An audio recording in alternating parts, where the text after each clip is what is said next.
किं कर्म किमकर्मेति कवयोऽप्यत्र मोहिताः तत्ते कर्म प्रवक्ष्यामि यज्ञात्वा मोक्षसे अशुभात्।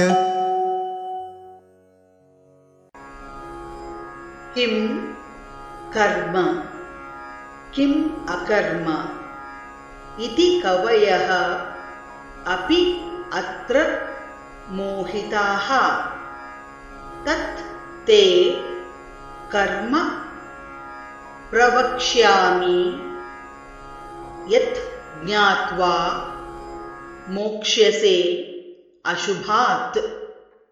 किं कर्म किमकर्मेति किं कर्म किमकर्मेति कवयोऽप्यत्र मोहिताः कवयोऽप्यत्र मोहिताः तत्ते कर्म प्रवक्ष्यामि तत्ते कर्म प्रवक्ष्यामि यज्ञात्वा मोक्षते शुभात् यज्ञात्वा मोक्षसे शुभात्।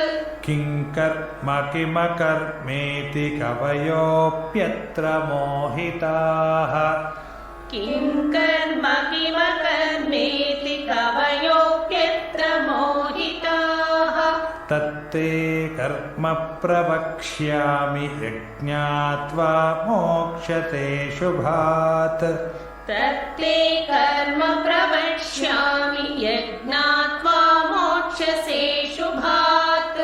किं कर्म किमकर्मेति कवयोऽप्यत्र मोहिताः तत्ते कर्म प्रवक्ष्यामि यज्ञात्वा मोक्षते शुभात्।